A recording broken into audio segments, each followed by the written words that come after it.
Olá, bem-vindos, bem-vindas, bem-vindos a mais um episódio do podcast Conversa Sustentável, desvendando o ESG e do ESG. Eu sou a Vivian Blaso, co-idealizadora do Cidades Afetivas, sócia fundadora na Conversa Sustentável, professora na FAP, pesquisadora e artista. Esse podcast é uma parceria com a FAP, uma prática extensionista com os alunos da graduação BSTM. Coordenação, Vivian Blaso, e produção, professor Marcelo Abud.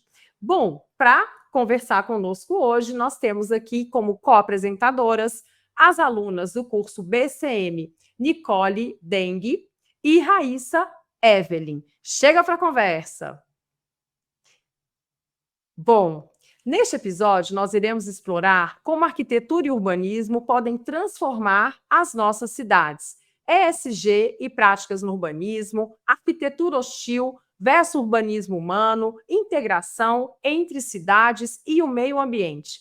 Para iniciar, vamos apresentar um vídeo informativo sobre arquitetura sustentável e os impactos positivos que o design urbano pode gerar na nossa qualidade de vida. Integrar práticas ESG à arquitetura e ao urbanismo transforma como construímos e vivemos. Projetos que priorizam a luz natural, ventilação adequada e materiais não tóxicos reduzem o consumo de energia, protegendo a saúde dos ocupantes. Compostagem doméstica e reaproveitamento de água desviam resíduos dos aterros, diminuindo a emissão de gases de efeito estufa. Cores claras, espelhos e lâmpadas de LED eficientes potencializam a iluminação natural e reduzem em até 80% o consumo elétrico. Cada escolha de design sustentável contribui para cidades mais verdes, confortáveis e responsáveis com o meio ambiente. E hoje a gente vai falar com vocês sobre arquitetura sustentável. Bom, gente, a arquitetura sustentável não é só uma tendência, né, Rai? Ela é uma necessidade. No Brasil, a construção civil responde por cerca de 6% das emissões de gases do efeito estufa e grande parte do consumo de energia. Hoje, a gente vai conversar sobre como as práticas sustentáveis podem tornar as cidades mais inclusivas e resilientes. Para isso, a gente vai contar com a ajuda da Riciane Pombo, arquitetura urbanista, fundadora do Guajavá, arquitetura da paisagem e urbanismo, com experiências em projetos de infraestrutura verde e urbanismo sustentável. Para começar, chamamos a Riciane para compartilhar sua visão e experiências. Oi, Riciane, tudo bem? Olá, meninas, tudo bem, vocês? Tudo bem também, muito obrigada pelo convite. Riciane, seja bem-vinda, é um prazer recebê-la. E hoje recebemos você aqui, que é uma arquiteta urbanista com experiência em projetos de infraestrutura verde, urbanismo sustentável, integração da natureza nas cidades. Você já atuou em parques, drenagem sustentável, movimentos sociais, sempre buscando tornar o espaço urbano mais inclusivo e acessível. Eu queria saber, você, como arquiteta urbanista formada pela Mackenzie, já passou por projetos muito diversos, desde parques, drenagem sustentável, até movimentos sociais. Como que você se descreve hoje dentro dessa interseção entre cidade, paisagem e sustentabilidade? Primeiro agradeço, né, o convite de estar aqui com vocês. Acho que é muito importante vocês jovens, né, aí que estão engajadas nessas iniciativas de educação ambiental, de compartilhar, né, esses conteúdos e criar, mais que compartilhar, criar esses conteúdos. Então, muito obrigada, acho que é muito importante. A gente quer... Imagina.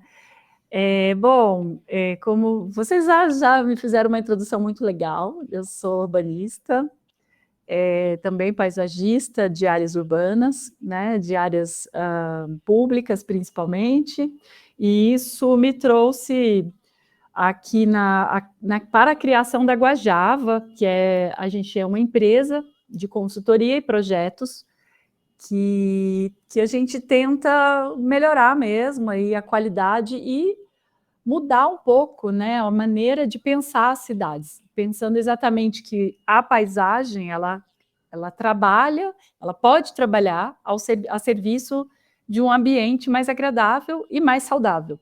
Então, quando a gente fala em sustentabilidade, é um termo, a gente até tem muito receio de utilizar, porque ele é muito abrangente, né? E ele deveria ser usado com bastante responsabilidade. Hoje a gente vê esse termo sendo usado de forma muito superficial até, porque ele carrega uma responsabilidade muito grande, né? Quando a gente fala em sustentabilidade, ela precisa é um termo que precisa abordar pessoas, precisa abordar qualidade de vida e também precisa abordar um retorno, né, econômico, um cuidado com os gastos, com a forma de projetar, de produzir, seja lá o que for que a gente está falando, né? Então, no caso de urbanismo sustentável, a gente pensa num urbanismo que pense nas pessoas, no urbanismo que pense na cidade como uma entidade, como um ser mesmo, né? A cidade tem vida, né? E ela está super relacionada, né, a tudo que envolve a vida nesse habitat. Então, o urbanismo sustentável, ele precisa não só falar de meio ambiente, ele precisa falar de pessoas, ele precisa falar de custos, de economia. Quando você fala-se muito em ESG, né? Esse S da sustentabilidade, ele tem que envolver as pessoas, ele tem que envolver o modo de produção, o modo de conviver, né, na cidade. Então, para mim, como urbanista, eu cheguei nesse lugar hoje de produzir esse novo olhar, de tentar colaborar para esse novo olhar das cidades através principalmente do meu envolvimento com essas questões, que são as questões sociais que me importam mais, né? Então, eu não faço paisagismo ou urbanismo ou projetos de arquitetura se não tiver um porquê para melhorar a qualidade de vida das pessoas para quem a gente projeta. Então, acho que o que me trouxe aqui muito nesse lugar hoje de estar como projetista na Guajava, responsável por tudo isso que a gente produz, é o engajamento social. Então, movimentos ambientalistas, movimentos sociais, né, a pauta da periferia, dos povos mais vulnerabilizados, os povos indígenas, caiçaras, ribeirinhos, enfim, os povos tradicionais, originários do nosso país, né? Ai, que linda essa resposta, né? Nossa, eu fiquei até emocionada. Mas eu queria saber, assim, mais voltada para sua resposta agora, entre todos esses projetos que você já viveu, experiências, qual foi o que mais te marcou, assim, na sua carreira e te ajudou a definir a sua visão sobre arquitetura e urbanismo sustentável?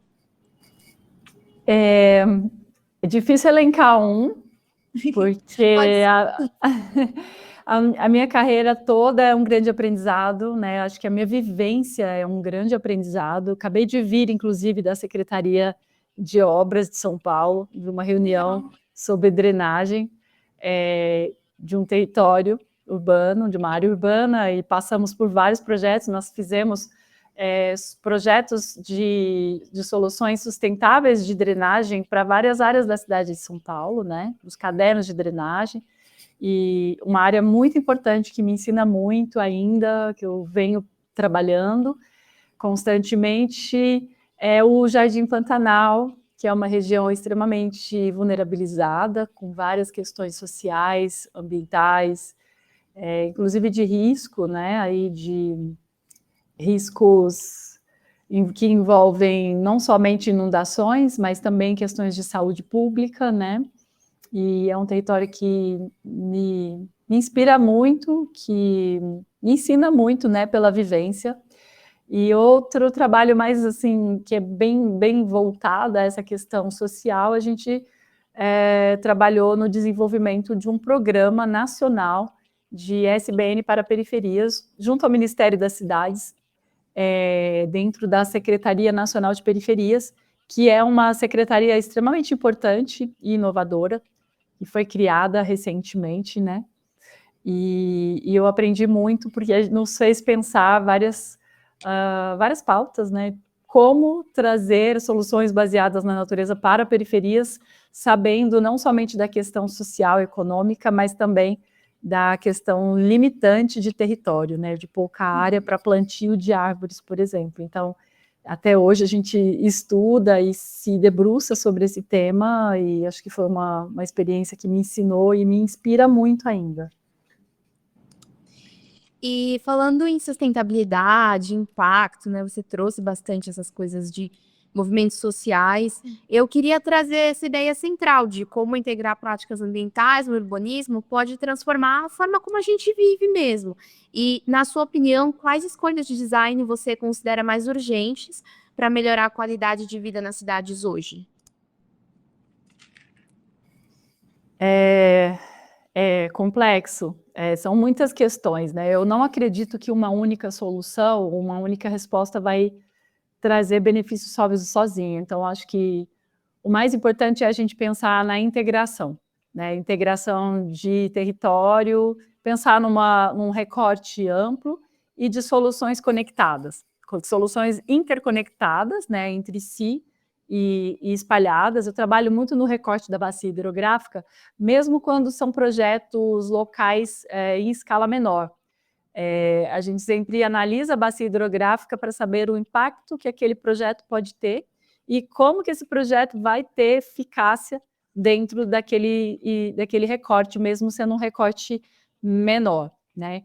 Então, a gente pensar em várias questões nessa bacia, então, não somente declividade do solo, topografia, condição socioeconômica, mas também como que são os fluxos de caminhabilidade, quais os usos que aquele território tem de maior destaque. Então, o desenho urbano deve pensar dessa forma. Então, as soluções serem mais difusas, né?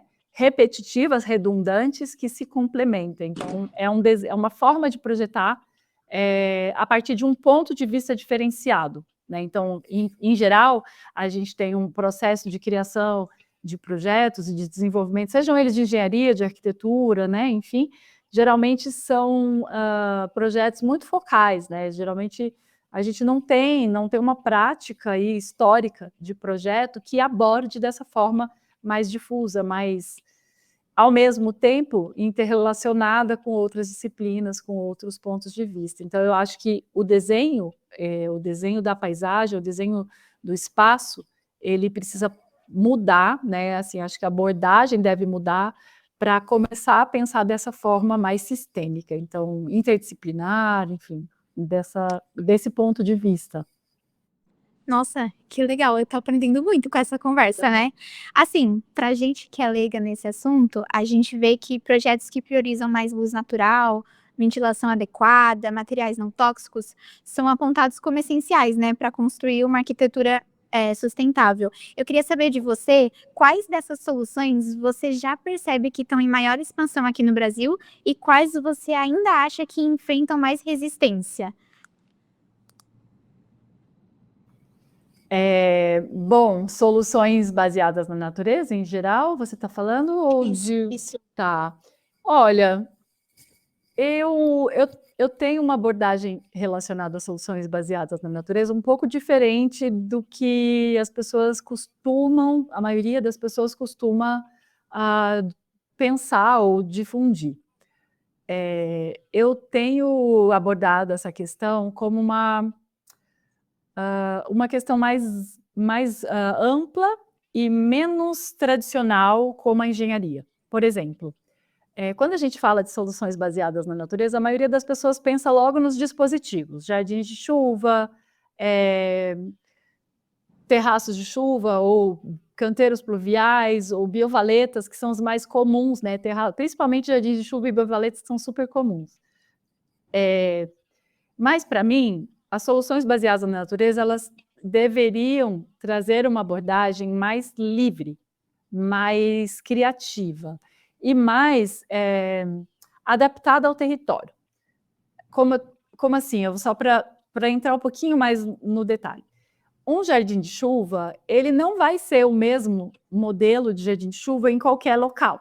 Então, por exemplo, hoje eu estou fazendo projetos na Argentina, na Patagônia especificamente, que é um território que tem muita área desertificada, que tem um solo extremamente arenoso, né? Então, muito pedregoso, com árvores muito exóticas, tem muito pouca espécie nativa, e a gente tem problemas de drenagem lá, tem algumas áreas com processos de inundação, alagamento e tudo mais, mas não dá para a gente simplesmente repetir o padrão de jardim de chuva que a gente tem aqui. Então, por exemplo, aqui a gente cria jardins de chuva com um dreno, com brita, pedra, brita, areia, substrato, planta. Uma profundidade que varia entre 80 centímetros a 1,5 m, dependendo do caso, do tipo de solo, da infiltração, e enfim, várias.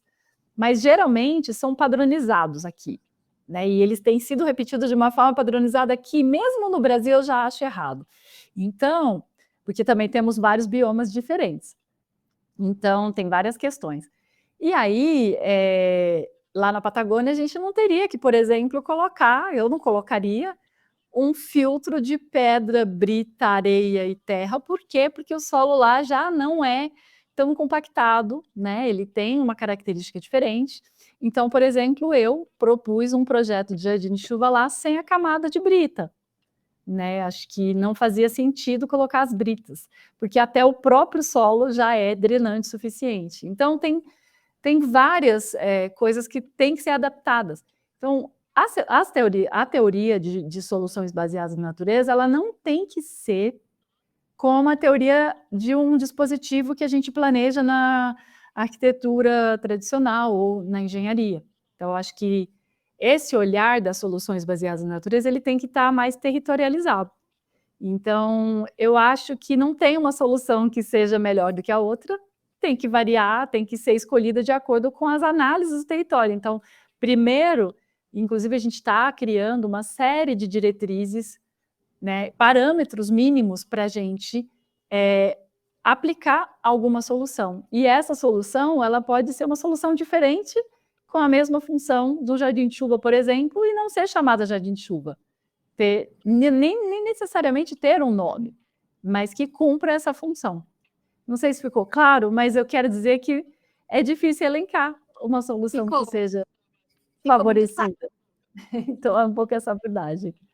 Durante a sua resposta, você falou sobre termos diversos biomas dentro do Brasil, mas quando a gente fala de grandes cidades como São Paulo, por exemplo, onde o concreto domina, eu queria saber de você quais estratégias de infraestrutura verde você acredita que podem gerar um impacto mais imediato. Nesse sentido, eu acho que é muito importante aqui em São Paulo a gente olhar principalmente para 2 biomas que fazem parte da nossa região. Por quê? Porque a gente, na capital de São Paulo, a gente está dentro de uma área de transição. Então, a gente tem muita Mata Atlântica, mas também tem um trecho de cerrado. E esse trecho, ele, principalmente por ser uma área de transição, é um cerrado que se mistura também com a Mata Atlântica em alguns pontos, e as pessoas não valorizam. Aliás, o cerrado é um dos biomas menos valorizados, né, do Brasil, porque tem muita gente que acha que por ele ser um bioma com espécies arbóreas mais de baixo porte, de médio e baixo porte, e com uma característica muito árida, principalmente no cerrado mais planalto, enfim, né, de áreas de planalto, né, o cerrado mais típico, assim, característico, né, porque existem tipos de cerrado diferentes também, né? Então, acho que uma coisa interessante e importantíssima é a gente fazer um trabalho de conscientização e de recuperação do cerrado na cidade de São Paulo, e essa abordagem, claro, também com a Mata Atlântica, mas essa abordagem de trazer essa compreensão dentro dos projetos, né? Então, fazer propostas de projetos que recuperem a vegetação, o bioma, né, os biomas da cidade de São Paulo. Então, entender, por exemplo, na Praça da Nascente, estava ontem com um amigo, Daniel Cabaleiro, que é criador e mantenedor aí de um projeto que se chama Cerrado Infinito, e ele estava explicando, né, na Praça da Nascente sobre um tipo de pedra que tem ali, de rocha, né, e aquela rocha tem uma característica muito drenante, muito que absorve muito a água. E mostrar aquilo é muito interessante para as pessoas, porque parece uma coisa, né, totalmente fora do conceito, do contexto de São Paulo. E eu acho que esse tipo de ação, de movimento, de trazer esse tipo de conteúdo, e também com o trabalho dele de recuperação do cerrado, dentro da cidade de São Paulo, agrega muita coisa. Então, acho que os projetos de infraestrutura verde, eles têm que trazer essa questão, né, não somente nas propostas, mas também na difusão mesmo, né, para a gente até, inclusive, incentivar a produção de mudas do cerrado aqui em São Paulo, né, de utilizar espécies que sejam ornamentais, mas que sejam dos biomas de Mata Atlântica e Cerrado, e valorizar mesmo, né, essa paisagem que é originária do território, que faz parte, mas que a gente está perdendo. Então, a infraestrutura verde precisa trazer a valorização desses biomas. Acho que isso é uma coisa extremamente importante que muitas vezes não acontece mesmo com quem projeta infraestrutura verde, jardim de chuva. Tem gente que faz jardim de chuva e coloca espécies que não são nativas, e isso para mim já elimina o jardim de chuva, já para mim já deixa de ser uma SBN, sabe? Uhum. Então acho que isso é muito importante. Nossa, essa conversa está sendo muito legal, né? Mas assim, agora eu tô com o microfone agora improvisado, mas a gente falou bastante, né, como as escolhas de design elas podem melhorar a qualidade de vida e tornar as cidades mais sustentáveis. Mas existe também outro lado, né, que é quando o desenho urbano ele acaba excluindo ao invés de incluir. Esse é o caso da chamada arquitetura hostil. Para ilustrar melhor, a gente vai passar agora um vídeo para fazer essa transição de bloco que mostra alguns exemplos de como o urbanismo pode se tornar hostil e os impactos disso no dia a dia das pessoas.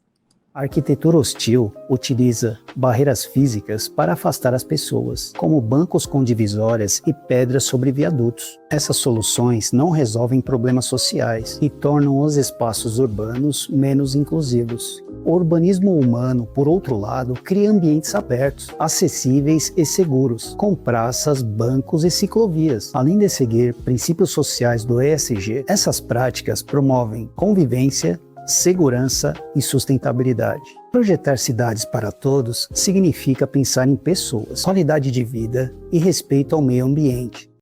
E a chamada arquitetura hostil, ela é cada vez mais visível nas grandes cidades, mas raramente ela resolve os problemas sociais de fato. Na sua opinião, o que esse tipo de solução revela sobre a forma como nossas cidades lidam com as questões como a desigualdade, a moradia?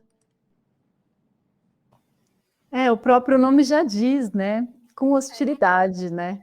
Com rejeição, com uma forma muito individualista de pensar, né? Inclusive, é muito louco isso, mas até assistindo e ouvindo vocês, me veio aqui de comentar. E uma coisa que eu nunca nem comentei. Existe até, gente, paisagismo hostil. Nossa. É incrível, né? Mas existe. Esses dias tem uma praça aqui, perto da Praça da Árvore, aqui na região de Saúde, Vila Mariana. Uhum. É uma praça que, primeiro assim, tem várias formas de jardins hostis. Essa tem vários exemplos negativos. Primeiro que ela é um canteiro elevado, que a água não é, ela é hostil à água, então a água não entra dentro do canteiro. E o canteiro inteiro é cheio de espécies exóticas exóticas e agressivas. E agressivas e também no sentido não só a paisagem, mas agressivas às pessoas. Então, eles ocuparam esse canteiro com espécies meio espinhosas, não são cactos especificamente, mas são arbustivas que são muito hostis mesmo para que ninguém chegue perto, para as pessoas. Por quê? Porque antes era uma área com gramado, e aí algumas pessoas em situação de rua, né, de moradia de rua, ocupavam esses canteiros para dormir. E aí eles começaram a colocar essas plantas assim, meio espinhosas, meio aí, né, hostis a essa relação com as pessoas. E aí eu falei, nossa, isso é um paisagismo hostil, né? Tem arquitetura hostil, paisagismo hostil, e por incrível que pareça, muitas vezes se coloca uma cerca viva para as pessoas não terem acesso a um espaço. Então, é possível ver esse tipo de ação. E, na verdade, o paisagismo, o meio ambiente, que a gente chama meio ambiente, mas, na verdade, a natureza, né, ela deveria ser acessível e permeável, não somente aos olhos, mas também às pessoas, né? Então, criar passagens, caminhos, percursos dentro dessas áreas, próximas dessas áreas. Claro que tem toda uma questão de manutenção, que tem toda uma questão de manter essas mudas, mas por que impedir, utilizar esse tipo de espécie para impedir acessos, né? Enfim, então é claro que tem muita gente que não vai concordar com isso, mas eu acho que a arquitetura ela deveria ser, ela demonstra, né, esse tipo de arquitetura hostil, demonstra exatamente o individualismo, né? Eu estou preocupada com o meu espaço e quero o outro longe desse espaço. Então, É eu muito acho louco. que reflete. Só da sua fala, assim, eu já consegui pensar em um monte de lugares que a gente passa diariamente que representa isso, né? Não só a arquitetura hostil, mas também o paisagismo. Quando a gente fala, né, de urbanismo humano, a gente pensa bastante em espaços que acolhem ao invés de afastar, né? Como praças, ciclovias, áreas acessíveis. E eu queria que você me desse um exemplo ou alguns exemplos de projetos ou espaços que de fato representem bem para as pessoas essa visão mais inclusiva, para elas guardarem assim na mente, sabe? Você me pegou de surpresa. Para citar projetos assim, eu posso falar de uma forma mais genérica. Assim, por exemplo, existem muitos parques que não só têm áreas gramadas para as pessoas deitarem embaixo das árvores e aproveitarem, mas, por exemplo, espaço, a gente vem fazendo, assim, tendo muito essa abordagem, né? Por exemplo, a gente fez um projeto para melhorar e recuperar as margens do Riacho do Ipiranga dentro do Parque da Independência, aqui em São Paulo, né? Que é muito louco, porque quando a gente estuda a independência do Brasil, o processo, né? Todo mundo fala as margens do Ipiranga, mas muita gente que eu entrevistei, que eu perguntei, que eu conversei durante a elaboração desse projeto, não sabia sequer que ali dentro do Parque da Independência passa o Riacho do Ipiranga, né? E ele é aberto, apesar de estar canalizado, né, numa canaleta de concreto, ele ainda está aberto.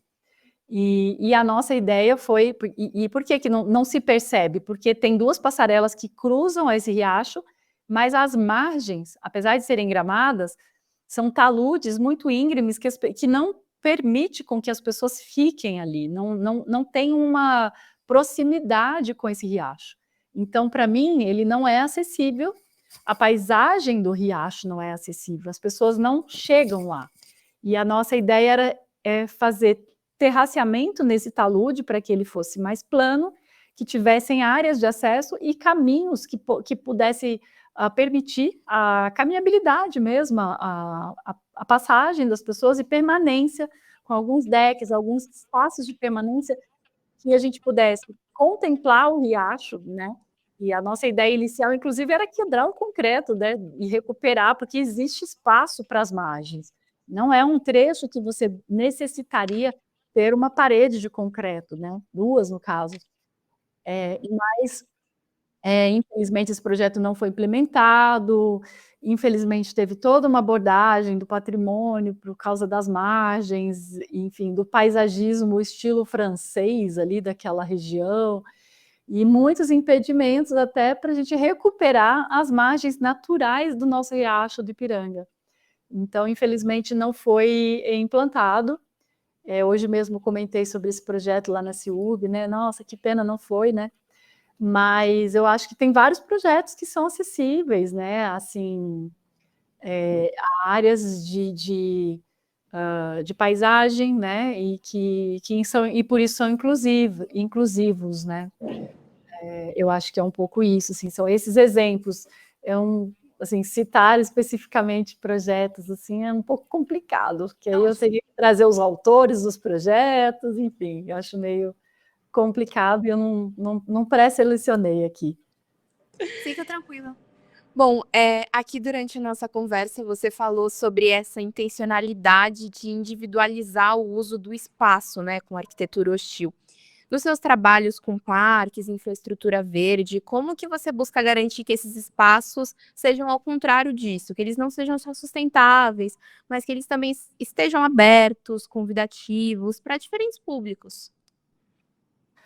A gente sempre traz a questão do uso né, do espaço público, principalmente porque a gente trabalha essencialmente com projetos públicos, né, de áreas públicas, e aí a gente tenta trazer áreas de repouso, de contemplação, áreas acessíveis, 100% acessíveis a pessoas com mobilidade reduzida.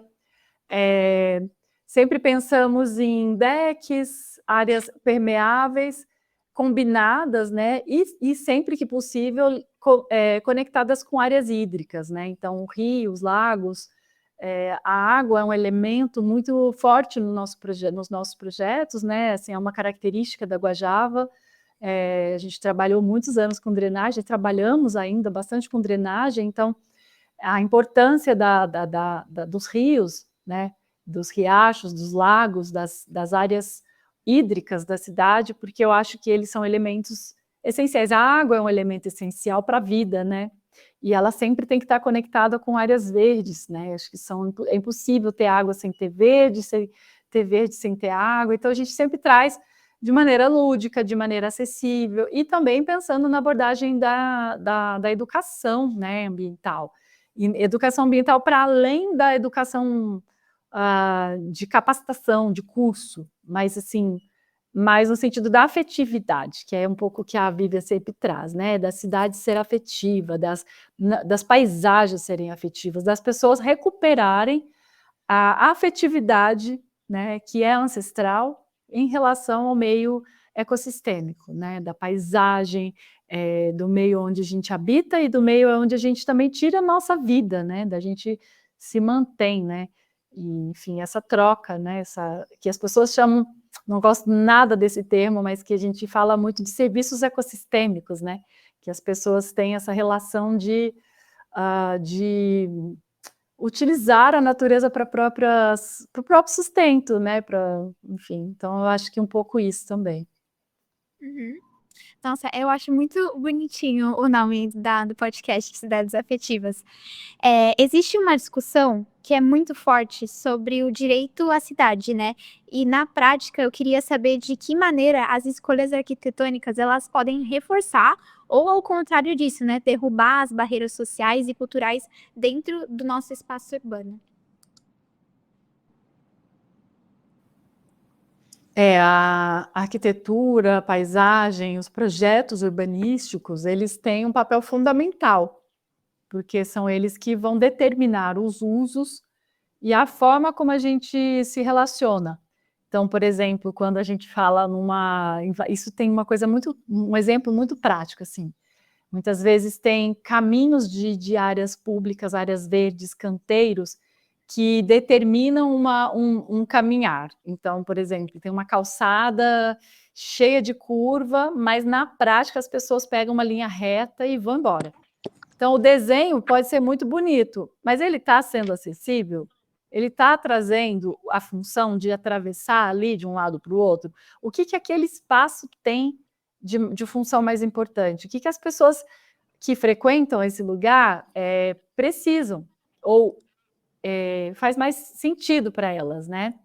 Então, eu acho que também partir disso para o desenho ter uma responsabilidade também. O desenho urbano, o desenho arquitetônico, ele tem que ser usual, porque senão ele vai perder o sentido. Para quem que ele está sendo feito, né? Então, acho que pensar também não somente na estética, né? Não somente na beleza do espaço, mas também, porque muitas vezes os projetos têm muito essa coisa da autoria, né? Quero fazer um projeto lindo, mas adianta ele ser lindo e não servir para o uso das pessoas? Então, acho que a gente, como projetistas, mesmo de design, né, assim, de objetos, porque geralmente o design ele traz mais esse conceito, né, do uso. Mas por que projetar paisagens, né? Por exemplo, a arquitetura hostil, ela tem isso, ela tem uma intenção, né? Então, acho que por que não essa intenção ser o oposto, ser para agregar, né? Então, acho que tem um sentido muito importante nisso, né? Um valor muito importante aí no ato de projetar, o desenho do projeto, né? E se a gente pensar em São Paulo hoje, qual seria uma mudança concreta, talvez até simples, que já faria diferença para tornar a cidade menos hostil e mais humana no dia a dia das pessoas?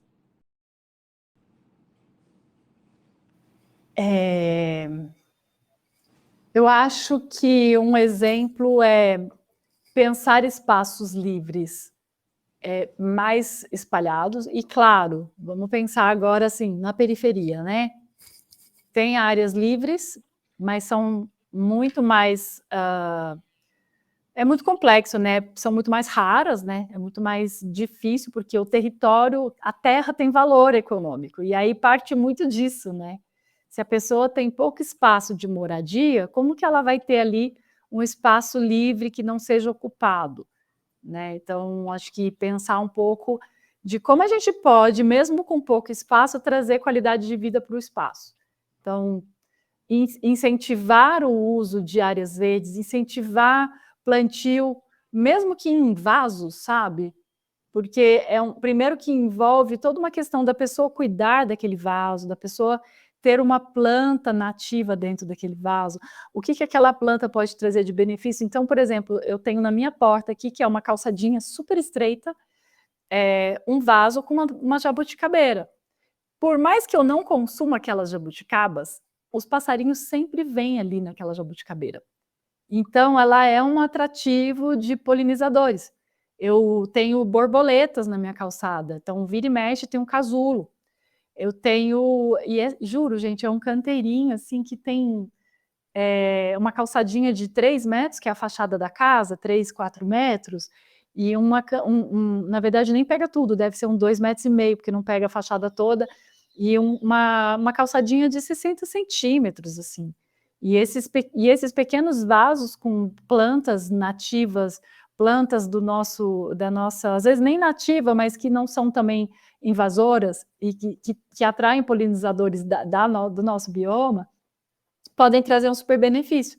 Então, você tem ali uma contribuição, não só para mim, que estou achando lindo os passarinhos aqui na minha porta, mas também para fazer um corredor, por exemplo, né? Então, uma calçada cheia de pequenas intervenções pode colaborar muito para o nosso ecossistema local, para o nosso microclima. Então, pensar em árvores de pequeno e médio porte, mesmo em canteiros pequenos. Nós estamos fazendo agora um projeto de um plantio responsável dentro da comunidade, uma comunidade no Jardim Pantanal, exatamente pensando isso, encontrando pequenos espaços onde os moradores podem plantar suas próprias mudas, mesmo que seja né, uma pitangueira, por exemplo, uma árvore ali que não cresça tanto, mas ou até um arbusto, né? Então isso é uma forma de trazer benefícios, sim, sabe, para a cidade. Bom, e nesse bloco nós falamos bastante sobre como o urbanismo pode acolher ou afastar as pessoas. Agora vamos abordar outro aspecto essencial, a relação das cidades com o meio ambiente. Nesse último bloco, vamos discutir como criar espaços que sejam ao mesmo tempo funcionais para as pessoas, integrados à natureza. Para começar, vamos apresentar um vídeo informativo que vai explicar um pouquinho melhor sobre esses conceitos. O urbanismo sustentável permite transformar cidades de forma prática e sustentável. Projetos bem planejados integram espaços urbanos à natureza, considerando desde lotes individuais até bacias hidrográficas inteiras. Isso inclui soluções como áreas verdes que melhoram a infiltração da água, controlam o microclima e aumentam a biodiversidade. Também envolvem a adaptação da infraestrutura existente, garantindo que praças, ruas e edifícios coexistam com a natureza. Tudo isso sem comprometer a funcionalidade. O resultado são cidades mais sustentáveis que reduzem os impactos ambientais, oferecem espaços agradáveis e acessíveis para a população. Integrar a natureza e o urbanismo é criar ambientes urbanos eficientes. Bom, né, o conceito de urbanismo sustentável, ele envolve muito mais o nosso pensamento, né? Ele envolve desde pensar do lote individual até a bacia hidrográfica inteira. Na prática, Riciane, eu queria saber como eles aplicam esse planejamento em cidades tão complexas como, por exemplo, São Paulo, né, que é onde a gente mora. Eu acho que aí a gente volta muito naquilo que eu falei lá no comecinho sobre as soluções baseadas na natureza, né? Que são soluções que devem estar interconectadas, interligadas à infraestrutura local, por exemplo, a rede de drenagem, as calçadas, o sistema de captação de água de chuva, né? Pequenas soluções espalhadas ao longo de uma bacia hidrográfica, espalhadas ao longo de um território delimitado, né? E que possam trazer colaboração, função, né? Dentro daquele recorte territorial. Então, por exemplo, como eu estava citando o caso dos vasos, né? De plantas. Às vezes não é possível plantar uma árvore, mas é possível colocar uma jardineira de uma certa altura, que por mais que pareça pequena, ela pode servir de um canteiro pluvial, que é um canteiro que vai receber a água da calha do telhado, recebe essa água, claro que não vai receber a água inteira, gente, mas os primeiros 10 minutos de chuva são essenciais e já são suficientes para melhorar a qualidade da água que vai chegar na drenagem urbana. Então, por exemplo, os 10 primeiros minutos, quem já fez reuso de água de telhado sabe, os 10 primeiros minutos de chuva você descarta, porque a água vem cheia de poluição difusa, poluição que está no telhado, né? Então, aquela poluição, passando por um canteiro de chuva que pode ser implementado dentro de uma jardineira, e aí tem todo um cálculo, tá, para isso, o espaço que você tem disponível, mas não precisa ser nada muito complexo. Então, uma pequena jardineira de concreto, de plástico, seja lá o material que a gente puder elaborar, até mesmo de alvenaria, ela já ajuda, porque você coloca um filtro, que na verdade é um filtro de decantação, né? Pedra, brita, areia, substrato e planta. Deixa um espaço de 30 centímetros, 20 centímetros vazio dentro dessa jardineira, para que tenha mais espaço para acúmulo de água. Aí, claro, você vai selecionar espécies específicas que vão suportar um momento de encharcamento, um tempo, né, encharcada. Tem que ter um dreno nesse vaso para garantir que essa água não vai ficar parada. E aí você traz a conexão dessa água de chuva, passa por esse canteiro pluvial, ela é drenada, passa por um primeiro filtro, e aí quando enche, o excedente tem um pequeno extravasor, um ladrão, né, um caninho conectado à rede de drenagem da calçada, a valeta, né, a um ralo que possa existir dentro do quintal, por exemplo, coisas nesse sentido. Então, são pequenas infraestruturas espalhadas ao longo de um recorte territorial que juntas podem ajudar, né? Então, um telhado verde, que pode ser super leve, pode ser super fácil de implementar, conectado com uma calçada, com uma captação de água de chuva. Então, se você pensar nesses pequenos espaços projetados, né, interligados, aos poucos, a gente gera uma nova cultura de projetos, uma nova forma de projetar e de ver a cidade, e que, no contexto mais amplo, você vai ter uma se chama de acupuntura urbana, enfim, coisas assim, pequenos pontos que somados vão trazer grandes benefícios, por mais que as pessoas falem, isso daí é só jardinagem, isso daí não traz nenhum benefício, mas traz sim, porque daí tem um passarinho aqui, uma borboleta ali, uma muda que vai se espalhar, porque esses passarinhos vão começar a carregar essas sementes, enfim, e eu acho que isso vai trazer um contexto, né, acreditar nessas pequenas soluções, no contexto mais amplo, acaba trazendo um benefício, sim, para a cidade. Isso já é comprovado, inclusive, né? Sim, e falando então um pouquinho de áreas verdes e como elas ajudam na infiltração da água, elas controlam microclimas, aumentam a biodiversidade. A gente estava até falando das borboletas, dos passarinhos. Você poderia nos dar um exemplo de um projeto em que essas soluções, além dessa que você já citou, transformaram a dinâmica de um espaço urbano? Implementado. Olha, eu já vi isso funcionar em territórios, por exemplo, tem um amigo que eu sempre trago os projetos dele, que são maravilhosos. Ele fez um telhado verde na casa dele, numa favela, a favela do Arará, no Rio de Janeiro.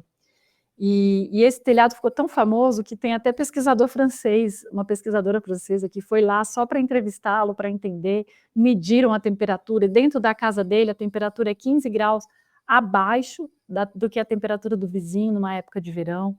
Então, assim, isso é uma forma de mudar mesmo ali o contexto. E o que acontece é que ele começa a inspirar outros moradores do próprio bairro. Essas ações elas começam a se replicar e se transformar em modelo mesmo, né? Em outros países, inclusive, isso foi adotado, esse tipo de trabalho acaba sendo adotado, foi em várias cidades, né? Como modelo e exigência até pelo poder público. Então, hoje a gente tem esse tipo de iniciativa sendo reconhecido, né? Inclusive o que eu citei da Secretaria de Periferias, para mim é um exemplo de mudança no olhar, né, dentro do próprio poder público, que é uma secretaria federal, né, de um governo ali de um ministério que é o Ministério das Cidades e que vem aí se inspirando nessas soluções para criar novos programas de incentivo, né, e inclusive de financiamento, né, de editais, de lançamento de editais, e isso tem sido, sim, um ponto bem positivo, né, dessas soluções que vão inspirando mesmo, né. Muito obrigada.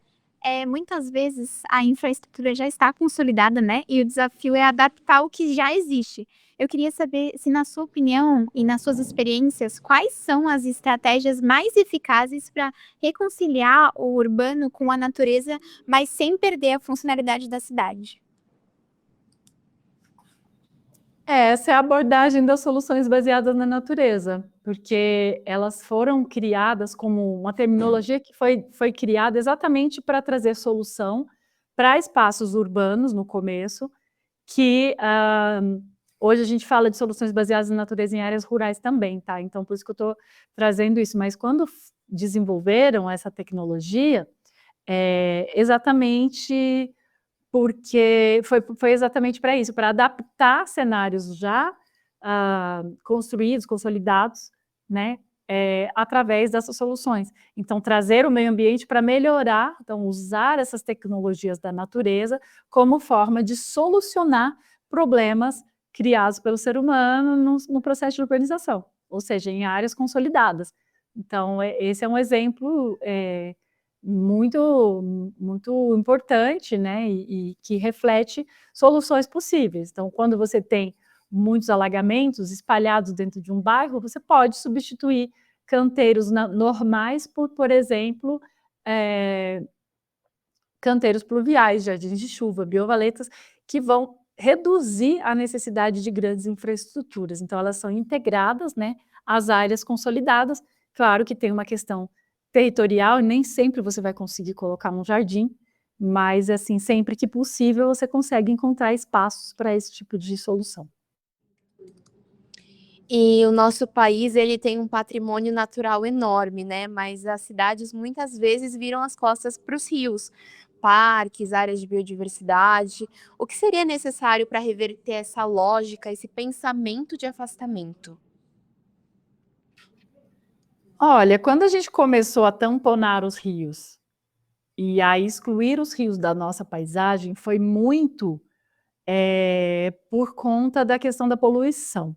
Nós temos uma cultura que veio da Europa de utilizar os rios como banheiro, como condução, né, dos efluentes de sanitários. Então, tudo que vem, tudo que não presta, tudo que é efluente, se joga no curso d'água, porque pelo movimento da água aquilo vai embora. Vai embora, mas nunca se pensa para onde. E o que numa escala mais ampla, né, numa cidade, o que isso pode gerar.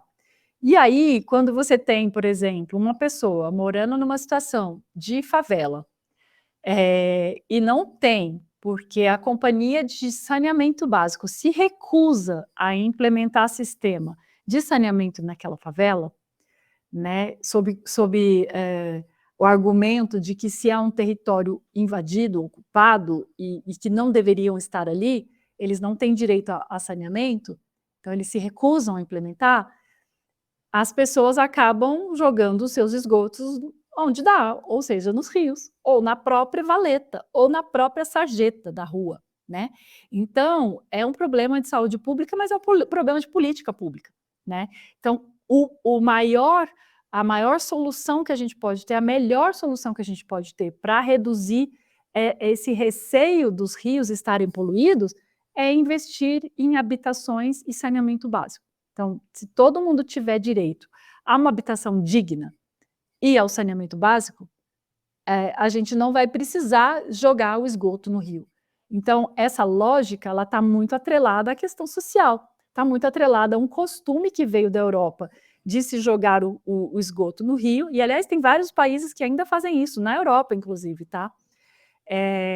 E aí eu acho que a mudança tem que vir daí, tem que vir desse ponto, né? Não adianta a gente pôr SBN na cidade inteira e manter uma sociedade que tem pessoas em situação de vulnerabilidade extrema que não tem sequer esgoto, né? Então aí quando as pessoas muitas vezes criticam, essas pessoas de favela querem fechar os rios, né? Elas não sabem que seria melhor os rios abertos, não sabem não, elas convivem com o rio poluído de esgoto, porque elas não têm direito, acesso ao saneamento básico. Se eu morasse numa favela que não tem saneamento básico, eu também ia querer um rio fechado, porque ele é um sinônimo de esgoto aberto, a céu aberto.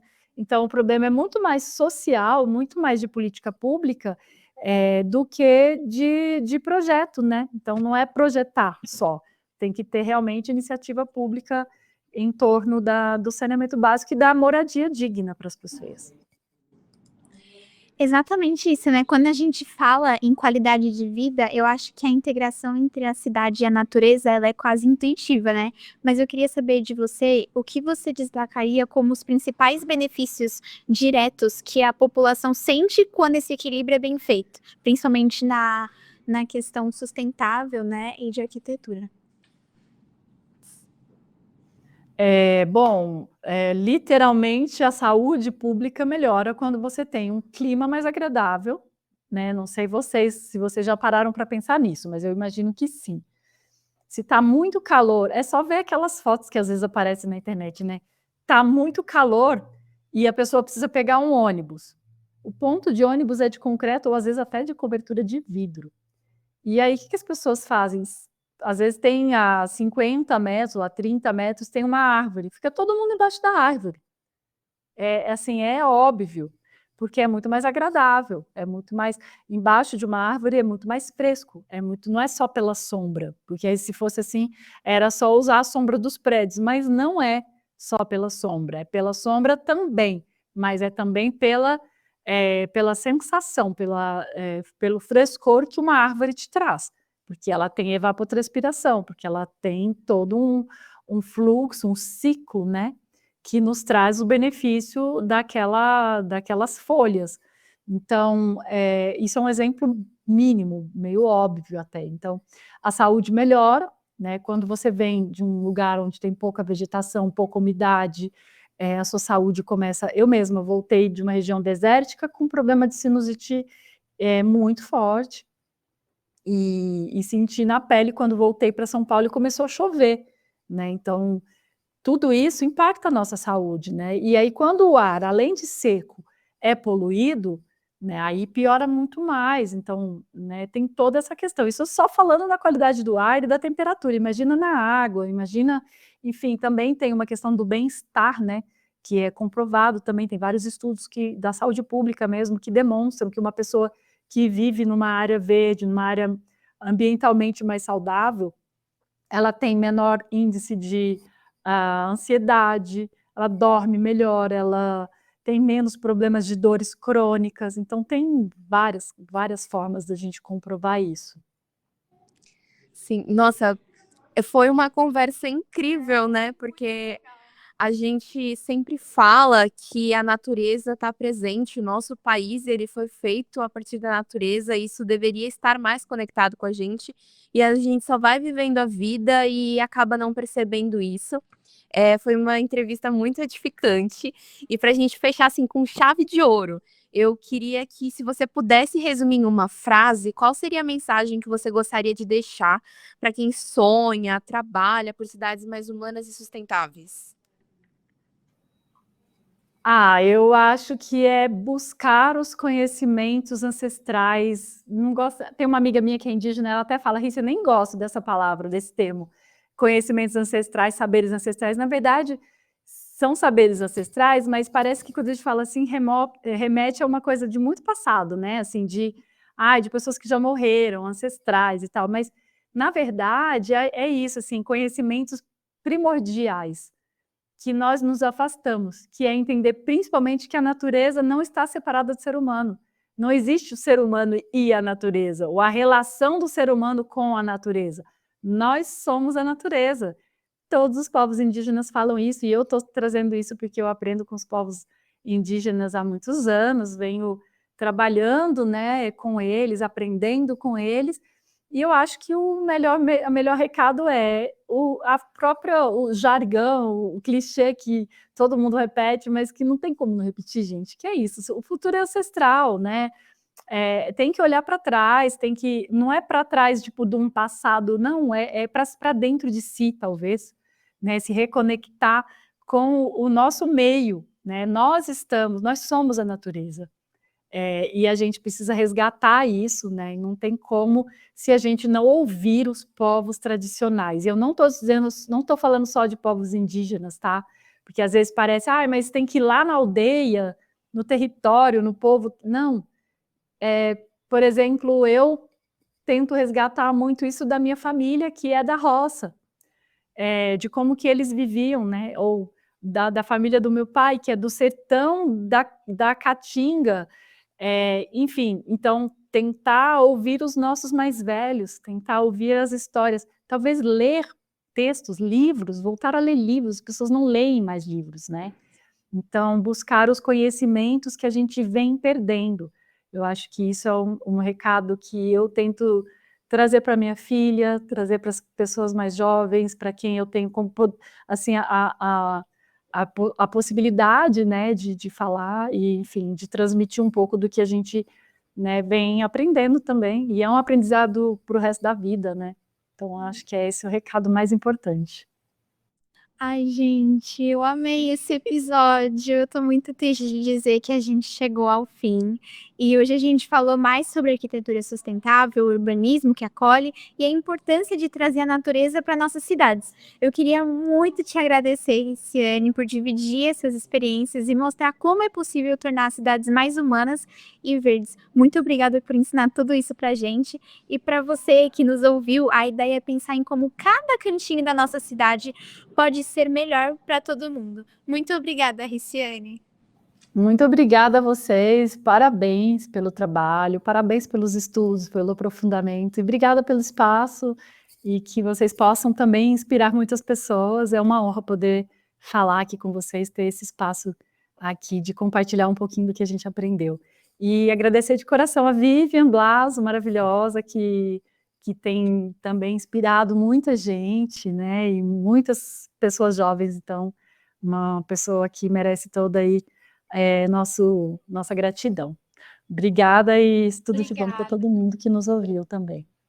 Pois é, gente, estou aqui emocionadíssima. Queria muito agradecer vocês por essa conversa maravilhosa. E hoje vocês conseguiram aí trazer um pouco mais desse trabalho aprofundado que a Riciane vem fazendo pela cidade. Deixa eu falar só uma coisa de bastidor. Eu conheci a Riciane numa ocupação, gente, no centro da cidade de São Paulo. A gente foi assistir uma aula sobre como fazer produtos para limpar a casa a partir de cascas de laranja, de tangerina. E ela ficou me olhando assim, eu estava falando assim dos cidades afetivas e conhecendo aquele processo, e de repente a gente começou a se conectar, e aí eu comecei a encontrar com a Riciane em vários lugares de ativações na cidade de São Paulo. A gente acabou tecendo aí essa conexão e essa amizade, porque a gente está na defesa das mesmas causas, e me conectei com ela no Fórum Verde Permanente, que eles são maravilhosos, eles fazem incidência em políticas públicas em esfera municipal na cidade, é um espaço de articulação. E daí a gente hoje se reconectou de novo, porque o supervisor do trabalho dela de pesquisa na USP também é meu supervisor, foi meu supervisor, o professor Pedro Jacobi, que é uma das maiores autoridades na questão de prevenção, risco, governança climática que nós temos hoje no país. Então, eu só tenho também a agradecer a Riciane e a todas essas pessoas que fazem dos Cidades Afetivas essa possibilidade de reinventar esse mundo novo que nós queremos.